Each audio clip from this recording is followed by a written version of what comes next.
Donc, pour savoir un petit peu ce qui concerne la trigonométrie aujourd'hui, donc première chose à savoir dans le chapitre concernant donc là, le cercle trigonométrique. Donc le cercle trigonométrique, toujours dans un cercle, on va avoir un sens, soit on va partir dans le sens comme ça, ce qu'on appelle le sens direct dans ce sens-là, et si je pars dans le sens opposé, ce serait des angles négatifs. Donc, le sens direct ou le sens positif dans un cercle de trigonométrie, c'est le sens contraire des aiguilles du montre. Donc, tu sais que toi, les aiguilles du montre, ils vont partir tic, tic, tic, tic, tic, tic, tic, tic, tic, tic, tic, dans ce sens-là. Et bien là, dans le sens opposé du déplacement des aiguilles du montre, on a le sens positif par convention dans un cercle trigonométrie. Donc le cercle trigonométrie, c'est un cercle, donc là on a tracé un cercle dans un repère orthonormé, donc d'unité, donc là le cercle est caractérisé toujours par un centre, donc le centre c'est l'origine de notre repère, donc le centre O, et le rayon, comme tu remarques ici, on a un rayon 1. Donc n'importe quel point qui est sur ce cercle, il a comme rayon 1. Donc ensuite, par rapport au positionnement donc, dans un cercle trigonométrie, il faut savoir que toujours l'axe des abscisses, il représente notre cosinus et l'axe des ordonnées, il va représenter le sinus. Toujours l'axe des abscisses, c'est le cosinus et l'axe des ordonnées, c'est le sinus. Ensuite, nous avons la conversion entre les angles donc en degrés et les angles, parce qu'on les a en radians. Donc en radian, donc là on a moins de pi. Il faut savoir que pi représente 180 degrés. Donc là j'ai un cercle qui part de moins de pi jusqu'à 2 pi, on est bien d'accord. Donc moins de pi, comme je dis, pi représente 180 degrés, ça revient moins 2 multiplié par 180, donc on aura moins 360 degrés. Moins pi, donc c'est moins 180 degrés, moins pi sur 2, donc c'est moins 180 divisé par 2, c'est moins 90 degrés. Là, ce qu'on a devant nous, ce sont des angles remarquables. Ces angles remarquables, tout à l'heure, on va apprendre les valeurs de leur cosinus et de leur sinus qu'on doit les savoir par cœur pour la suite primaire, de la terminale et également sur le long terme pour pouvoir les utiliser en physique dans ce qu'on appelle la projection et dans la mécanique. Donc, si on reprend un exemple ici, on a par exemple plusieurs abscisses pour un seul point. Mais par contre, on ne peut pas avoir plusieurs ordonnées pour un seul point. Donc, à plusieurs points de la droite orientée ici, on peut faire correspondre un même point du cercle. Donc, la droite ici que tu vas orienter peut en effet s'enrouler plusieurs fois autour d'un cercle. Donc, en réalité, cette droite-là qu'on a ici, elle peut s'enrouler plusieurs fois. Donc, on peut faire un tour complet du cercle et chaque tour complet du cercle représente 2 pi. Donc, si on fait 2 tours, ça va faire 4 pi. Si j'ai 6 pi, c'est-à-dire que je fais 3 tours complètes. Si je fais 8 pi, je fais 4 tours. Et à chaque fois que je fais un tour, je reviens à ma même position. C'est-à-dire là, je peux avoir un angle ici et je fais une rotation 6 fois et je reviens à la même valeur. D'accord? Par exemple, ici, on a, sur ce point-là, on a le point P, si tu remarques quelque chose, qui est ici à moins 5 pi sur 4, et on a le point N, qui est à 3 pi sur 4.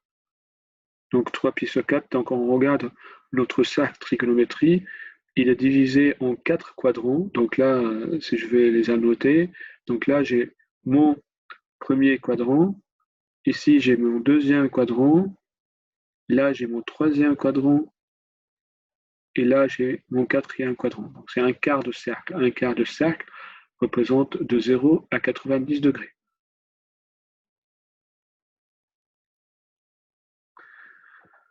Donc, par la suite, donc, comment on va déterminer un point défini par un roulement autour du cercle trigonométrique? On va enrouler, comme on a dit, la droite derrière sur le cercle trigonométrique et on va positionner cette droite-là. Donc là, par exemple, si on marque, on a un angle 120 degrés. Donc on a fait 90 degrés plus une partie de 30 degrés. Donc on peut décomposer notre cercle par des parties de 6, par des parties de 3. Ça dépend de l'angle qu'on veut faire. Donc sur les aspects, comme j'ai dit tout à l'heure, donc on doit faire attention sur les aspects cosinus-sinus. Donc là, sur ce cercle-là, ce point-là, M, il a un abscisse et l'ordonnée. Donc là, si j'annote, donc la projection ici suivant X, cette partie-là, c'est son cosinus. C'est le cosinus de cet angle-là. Et là, cette partie-là, la projection sur l'axe des Y, c'est le sinus. D'accord? Si j'annote un petit peu, donc là, si je prends un angle donc là, je veux prendre plusieurs angles. Donc là, je le compose ici. J'ai là, par exemple, pi sur 3. Là, j'ai pi sur 6, par exemple. Et là, j'ai pi sur 2. Donc là, j'ai décomposé pi sur 3, pi sur 6. Et imaginons entre les deux, je veux faire pi sur 4. Donc pi sur 4, il est là. Tac, tac. Donc là, on va être à pi sur 4. On va dire à peu près. Donc, lorsque je viens projeter donc ici cet angle-là de 60 degrés, il a pareil, il a un cosinus qui est le cosinus de 30, donc il est de là à là, et son sinus, il devient de là à là. Donc on remarque, donc là je vais juste tout d'abord numéroter les valeurs. Donc là je vais mettre, donc le premier, donc là c'est 30 degrés. Donc là on a 30 degrés pour celui-là. On a ici 45 degrés pour le deuxième. Et ensuite, là, on a 60 degrés pour le troisième angle.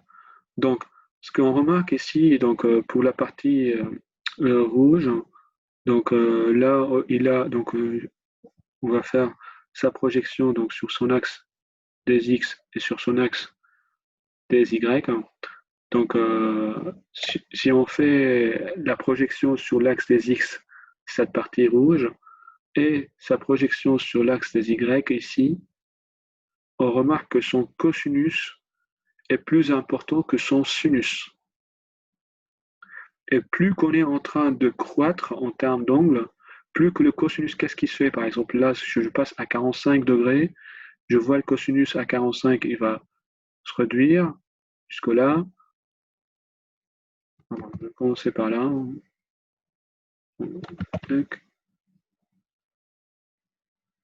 Là, jusqu'à 45.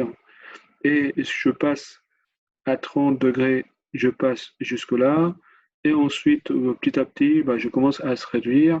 Donc, à chaque fois que je suis en train d'augmenter mon angle, le cosinus il est en train de diminuer. Car le cosinus, comme on avait dit, c'est la valeur de x. Par contre, qu'est-ce qui se passe au niveau des y? Là, si on remarque la projection au niveau des y, donc là, je vais faire la projection de 45 degrés, tu vois, il est là. Et la projection sur 60 degrés, il est là. Donc là, je prends avec une autre couleur. On va mettre bleu. Donc là, c'est pour 45 degrés, sa valeur de sinus, et pour 60 degrés, sa valeur de sinus. Donc on voit bien que la sinus, donc tac, pour la première, donc là, on a la sinus pour 30 degrés, elle est plus petite que la valeur de la sinus pour 45 degrés, elle est plus petite que la valeur de sinus pour 60 degrés, et enfin ici, on a la sinus pour 90 degrés. Donc, lorsque l'angle augmente, son sinus augmente, et son cosinus diminue. Donc, nous, ce qu'on va essayer de faire, c'est savoir comment on va obtenir les valeurs de ces sinus et de ces cosinus. Donc, on avait dit le cosinus, c'est l'axe de l'abscisse et le sinus, c'est l'axe des ordonnées. Donc, le cosinus de cet angle de 60 degrés, ça c'est 60 degrés, on sait bien que c'est un triangle rectangle ici.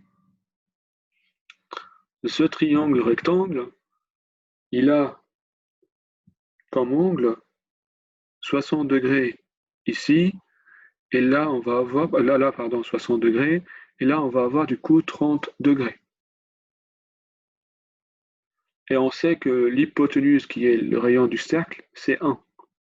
On a ici, au niveau du cosinus, on va avoir la moitié, donc on va avoir ce que je veux faire, je vais tracer pour celui de 45 aussi, c'est plus pratique. Là, on a 45 degrés.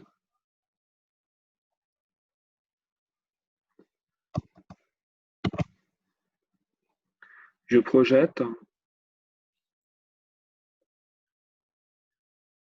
j'aurai le cosinus et j'aurai le sinus. Donc, ce qu'on remarque ici, pour 45 degrés, si j'ai ce triangle-là, je vais le tracer, ouais, churer un petit peu. Tac, on va le mettre en rouge. Donc, je vais travailler dans ce triangle rouge là, de 45 degrés. Hein.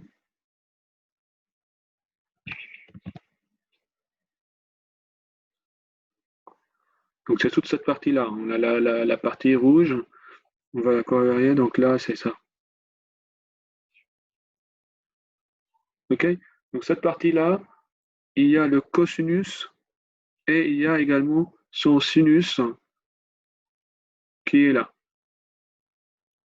D'accord? Donc, on est dans un triangle rectangle.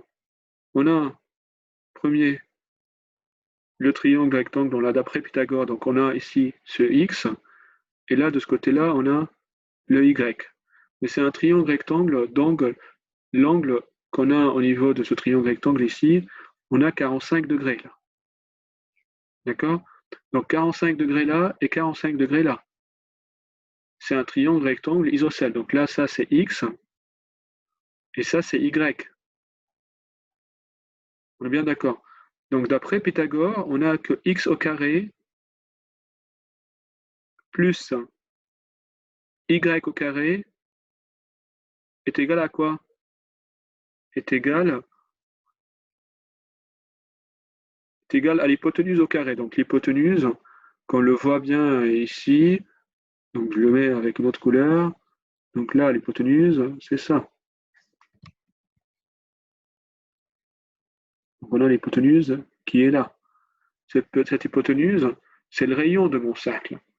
Le rayon de mon cercle est égal à 1. Donc là, j'ai x carré plus y carré est égal à 1 au carré.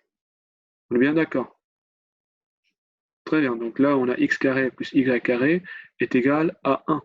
Donc, comment on connaît que c'est un triangle rectangle isocèle?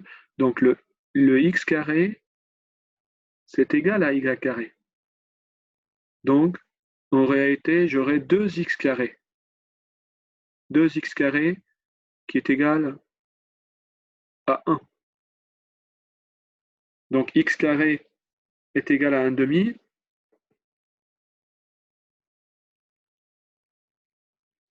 Et du coup, j'aurai la valeur de x qui est racine de 2 sur 2. Et du coup, la valeur de x, c'est la valeur de cosinus. Et comme on avait dit que x est égal à y, donc pour 45 degrés, le cosinus est égal au sinus, est égal à la racine de 2 sur 2. Donc là, on avait fait ça par la démonstration d'après le théorème de Pythagore. Donc, on avait dit, on avait travaillé dans ce triangle rectangle,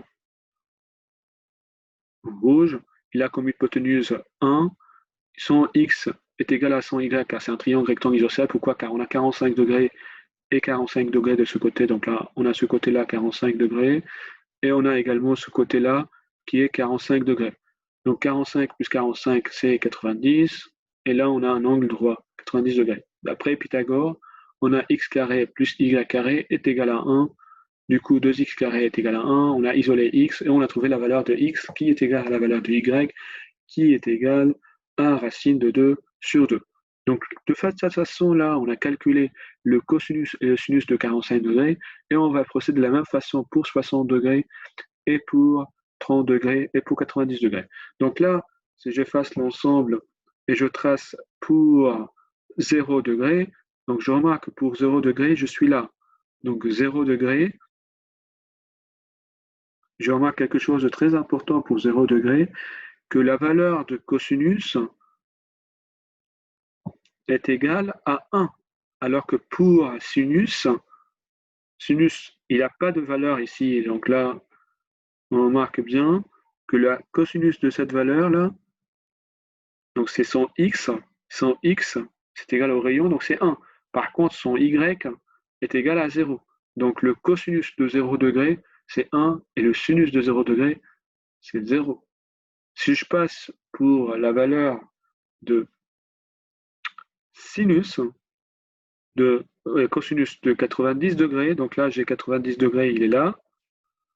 Je veux tracer, donc là pour 90 degrés, 90 degrés, je remarque quelque chose de très important, que son y, qui est son sinus, il a une valeur 1, mais son x, il a une valeur 0.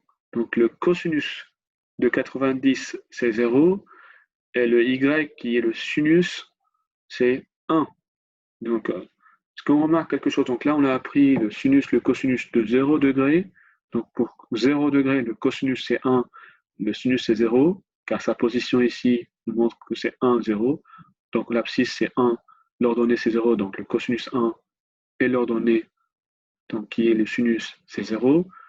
Et dans ce point-là, donc qui est 90 degrés, on a l'abscisse c'est 0 et l'ordonnée c'est 1. Donc l'abscisse c'est le cosinus, donc c'est 0, et le sinus, qui est l'ordonnée, c'est 1.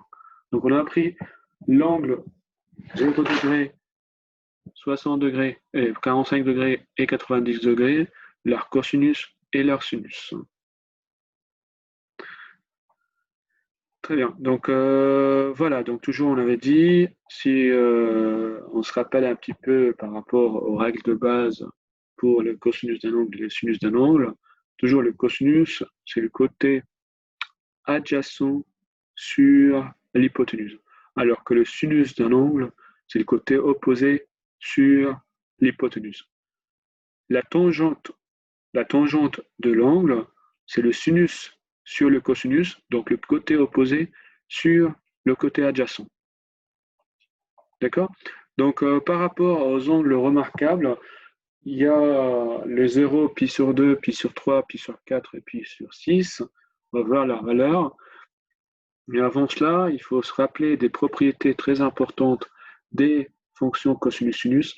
Jamais on donne une valeur de sinus ou de cosinus supérieure à 1 ou inférieure à moins 1. Toujours le sinus et le cosinus sont compris entre moins 1 et 1. Deuxième information qu'on a obtenue d'après le théorème de Pythagore, donc là, si on applique Pythagore dans ce triangle rectangle, on a que le cosinus carré plus le sinus carré est égal à 1. Donc, cosinus carré plus sinus carré est égal à 1. OK? Donc, dans le triangle rectangle, cosinus carré plus sinus carré est égal à l'hypoténuse au carré. Donc, l'hypoténuse au carré, ici, c'est le rayon. Donc, le rayon d'un cercle dans un repère orthonormé, donc c'est 1. Donc, pour ça, cosinus carré plus sinus carré est égal à 1. Ensuite, on remarque quelque chose aussi, que sinus de moins x, donc lorsqu'on part dans le sens opposé, je suis en train de projeter ici, donc on a moins x. Moins x, je projette pour déterminer son cosinus et son sinus. Si on remarque ici en faisant la projection, donc là, on a l'angle moins x, il a une projection, donc là, suivant l'axe des y, et on a une projection suivant l'axe des x. Si on remarque suivant l'axe des x moins x, il a la même valeur que la projection de l'axe x. Mais par contre, donc cosinus de moins x est égal à cosinus x. Mais pour la sinus, on remarque que la sinus de moins x, donc là, si on remarque quelque chose, elle est opposée à la valeur de sinus x. Pour cette raison, on en déduit la règle précédente que cosinus moins x est égal à cosinus de x, et sinus de moins x est égal à moins sinus de x. Donc on induit bien que les angles de mesure x et moins x sont symétries par rapport à l'axe des abscisses qui est là. Donc on voit bien une symétrie axiale par rapport à cet axe-là qui nous permet d'en déduire qu'ils ont le même cosinus, mais le sinus est opposé. Donc cosinus moins x est égal à cosinus de x, mais sinus de moins x est égal à moins sinus de x. Donc ça, c'est une règle très importante. Donc ensuite, par rapport aux valeurs particulières de certains angles remarquables, donc on avait dit qu'il y a 4 angles remarquables, voire plus, les plus souvent utilisés sont le 30, 45, 60, 90. On peut y aller jusqu'à pi, aussi 3 pi sur 2, tout cela. Donc tout à l'heure, on avait mesuré donc, graphiquement la valeur de cosinus de 0 et de sinus de 0. On avait trouvé que 0, cosinus de 0 c'est 1 et sinus de 0 c'était 0. Et on avait vu que pour 45 degrés, en faisant le théorème de Pythagore, c'était le cosinus et le sinus sont les mêmes car ils ont les mêmes valeurs angulaires. Donc c'était racine de 2 sur 2 et racine de 2 sur 2. Et pour 90, on avait vu 0 et 1.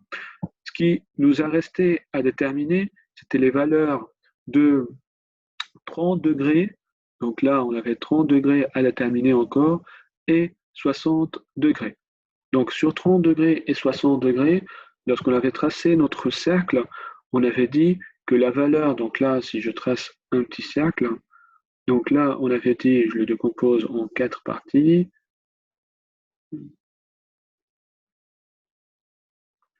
On avait dit que la valeur donc, de 30 degrés par rapport à la cosinus, donc au cosinus de 60 degrés, donc là, je vais faire la projection. Donc là, on a 30 degrés, et là, on a 60 degrés. Donc là, on a 30, et là, on a 60 degrés. Donc, si on remarque quelque chose entre les valeurs de cosinus et sinus, donc on va commencer par cosinus. Donc, cosinus de 30 degrés, il est là, alors cosinus de 60 degrés, il est là. Donc là, c'est pour 30 degrés, et là pour 60 degrés. On remarque que le cosinus de 30 degrés est plus grand que le cosinus de 60 degrés. Donc, on a deux valeurs à retenir entre racine de 3 sur 2 et 1,5. Racine de 3 sur 2 est supérieure à 1,5. Donc, cosinus de 30 degrés est de racine de 3 sur 2. Et son sinus, du coup, c'est 1,5. Car son sinus, on remarque quelque chose. Le sinus de 30 degrés, il est là, alors que le sinus de 60 degrés, il est là. Donc, on remarque qu'il y a le sinus de 60 degrés est plus important. Et si on fait une autre chose, et c'est assez important, on remarque qu'il y a le cosinus de 30, il est égal au sinus de 60, et le sinus de 30 est égal au cosinus de 60. Cette règle nous permet d'en déduire quelque chose de très important, que si la somme de deux angles est 90 degrés, cosinus de l'un est égal à sinus de l'autre, et sinus de l'un est égal à cosinus de l'autre. D'accord? Donc si la somme de deux angles, donc là on a 30 degrés, donc 30 degrés, donc on a 30 degrés plus 60 degrés, ça va donner 90 degrés. Donc là, lorsqu'on dit 30 degrés plus 60 degrés, c'est 90 degrés. Donc cosinus de 30 est égal à sinus de 60 et sinus de 30 est égal à cosinus de 60. Toujours, si la somme de deux angles est de 90 degrés, cosinus de l'un est égal à sinus de l'autre et sinus de l'un est égal à cosinus de l'autre. C'est clair ça? Donc, comment on va faire la correspondance donc, entre degrés et radians? Donc, on avait dit 2π, c'est un tour complet, donc ça représente 360 degrés. Donc, par des règles de proportionnalité, ça nous permet de passer des valeurs soit de degrés en radians ou de radians en degrés en remplaçant juste le pi par 180. Donc, en réalité, bon, soit je mets pi 180 dans mon tableau de proportionnalité, puis ensuite je mets la valeur que je suis en train de chercher. Donc, soit il faut encadrer donc en premier donc pi 180 degrés, puis ensuite j'ajoute une valeur que je veux chercher. Soit je veux chercher une valeur en degrés ou une valeur en radians. Par exemple, si je veux chercher une valeur en radians, donc là je vais chercher par exemple 90 degrés, je fais la règle de 3 ici. Donc le produit en croix, pour chercher cette valeur qui est là, par exemple alpha, je ne sais pas. Donc je fais alpha est égal pi fois 90 divisé par 180. Pi fois 90 divisé par 180, donc ça va faire 90 pi sur 180, donc ça fait pi sur 2. OK? Donc, pareil, donc toujours j'encadre la partie qui me manque, donc est-ce que c'est 60 degrés, c'est 45 degrés, ou bien je peux faire une partie qui me manque en termes de radians, je veux la convertir en degrés. Imaginons là, je veux convertir 2 pi en degrés. Donc là, je ne sais pas, c'est alpha. Ce que je fais, je veux chercher alpha, donc je fais 2 pi fois 180 divisé par pi. 2 pi fois 180 divisé par pi, et j'obtiens 2 fois 180 divisé par pi. Donc pi et pi vont se simplifier. J'aurai 2 fois 180, donc j'aurai mes 360 degrés. Donc là, on peut passer de degrés en radians et réciproquement juste en se basant sur le fait que pi c'est 180 degrés, puis je fais le tableau de proportionnalité. Ensuite, par rapport à la suite, donc, on a à déterminer par exemple quelques notions concernant les propriétés des fonctions trigonométriques. Donc, comme on avait dit, les propriétés de base qu'on va voir, c'est que la valeur de cosinus est comprise entre moins 1 et 1, et la valeur de sinus, c'est toujours entre moins 1 et 1. On avait dit que si j'ai la valeur de cosinus, je vais remonter à la valeur de sinus, il suffit d'appliquer que cosinus carré plus sinus carré est égal à 1. Donc j'isole sinus carré, c'est 1 moins cosinus carré. Ou bien si je vais chercher cosinus carré, je fais c'est 1 moins sinus carré. À savoir que lorsque je fais un tour complet de 2π, donc cosinus de x est égal à cosinus de x plus 2π, ou plus 4π, ou plus 6π. Donc je peux faire autant que je veux des rotations au niveau du cercle. Donc c'est cosinus x est égal à cosinus de x plus 2π, cosinus de x plus 4π, ou cosinus de x plus 6π. Et pour le sinus, c'est exactement la même chose. Donc sinus de x plus 2π, sinus de x plus 4π, sinus de x plus 6π. Donc pour ça, on avait mis plus 2kπ. Maintenant, il faut savoir que deux angles sont bien associés. Donc s'ils admettent des cosinus et des sinus, ils sont égaux ou opposés. Donc là, on va voir certains de ces angles-là, comment on va passer de cosinus moins x à cosinus de x, comment on va passer de sinus moins x à sinus x, c'est quoi le lien entre les deux, en se basant à différentes positions du cercle trigonométrie. Donc là, je veux commencer par les règles du cosinus moins x, cosinus x. Donc sur cosinus moins x, cosinus x, comment on a obtenu cette relation-là? Donc on va tracer un cercle trigonométrie. Ce cercle-là, on va venir le décomposer, donc comme on a dit, en 4 parties, donc les 4 quadrants. Donc mes 4 quadrants, donc là, j'ai la valeur de x, il est là, et du coup, moins x, il est de l'autre côté. Donc là, on avait dit, donc ici j'ai x, et là je veux avoir moins x. Donc cette valeur-là qui est représentée par cet angle, et là cette valeur-là, moins x, c'est aussi cet angle.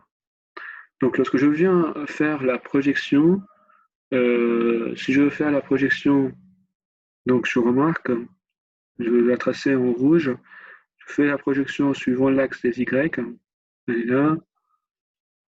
et là, suivant l'axe des y pour celle-là, on voit qu'au niveau des axes des y, ils ont des valeurs opposées.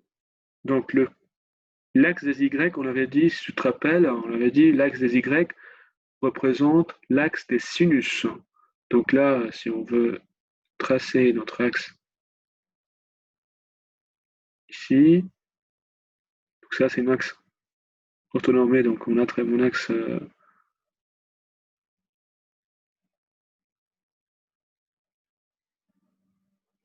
va tracer notre axe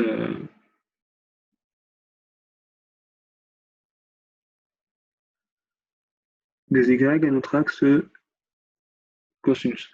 Donc au niveau des X, on va voir qu'au niveau des X, ce qu'on a aussi, donc là si je fais la projection au niveau des X, je vois que les valeurs de moins X et de plus X, au niveau des X, ils ont la même valeur.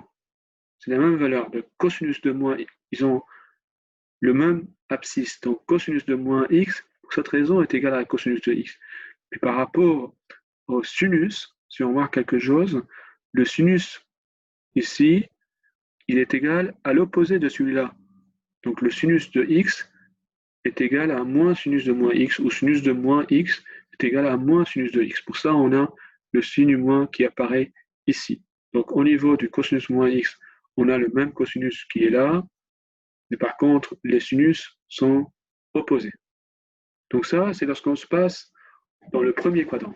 Maintenant, si je repasse pour tracer la deuxième règle concernant donc le pi plus x, donc pi plus x, si on remarque quelque chose, pi plus x, là je me place dans le pi plus x dans le troisième quadrant. Donc là, si je me plaçais avec un angle orange, donc là j'ai pi plus x.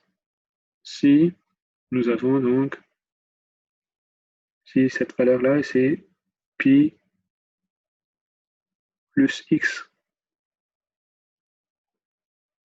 Car là, j'ai l'angle x qui est là, et j'ajoute pi, 180 degrés. Donc pi plus x, on est dans le troisième quadrant. Donc si je viens faire les projections dans le troisième quadrant, donc là je remarque que j'ai toujours une valeur négative au niveau de mon abscisse. Et pareil, donc si je remarque par rapport à mon abscisse et mon ordonnée, donc j'ai les deux, l'abscisse et l'ordonnée sont opposés. Donc là, l'abscisse, il est opposé à celui-là, donc il est opposé à celui de x. Pour ça, cosinus pi plus x est égal à moins cosinus de x. Donc là, notre abscisse, il est opposé pour ça. On a le signe moins qui apparaît ici. Et au niveau de notre ordonnée, pareil, donc lorsque je fais l'ordonnée qui est la valeur de y, il est opposé à celui de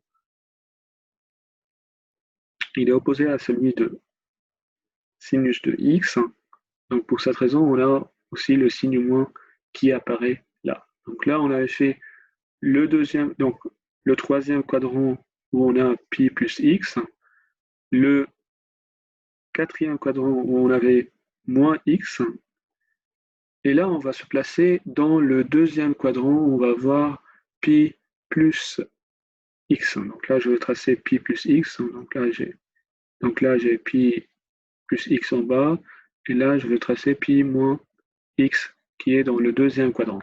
Donc dans le deuxième quadrant, je viens projeter pi moins x.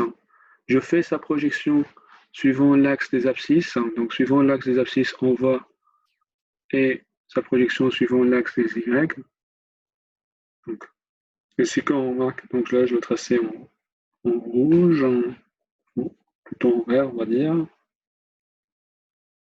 Là, si je remarque quelque chose, lorsque je fais sa projection de pi plus x ici, donc je vois bien qu'il a le même ou le signe opposé de sinus de x. Donc on remarque qu'ils ont par rapport, donc sinus x et sinus pi moins x, ils ont le même sinus. Donc là, pour cette raison, en fait, ici, on n'a pas un signe moins. Par contre, pour le cosinus, donc là, on a cosinus de moins x et de x. Si on compare cosinus de x et cosinus de pi moins x, on voit bien qu'on a un cosinus qui est opposé. Donc on a un cosinus opposé à celui qui est de ce côté-là. Pour ça, on voit apparaître le signe moins de ce côté-là.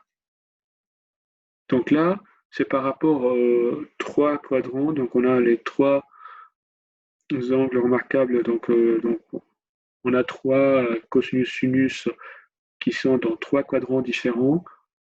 Donc pi moins x, pi plus x et moins x1. Ce qui est très très important à savoir que ces angles-là et ces propriétés vont nous permettre de calculer les différents angles. Par exemple, le cosinus moins x, ça va nous permettre de calculer cosinus moins pi sur 4 en le comparant à cosinus pi sur 4. Cosinus pi plus x, ça va me permettre de calculer cosinus pi plus pi sur 4 en cosinus de 5 pi sur 4.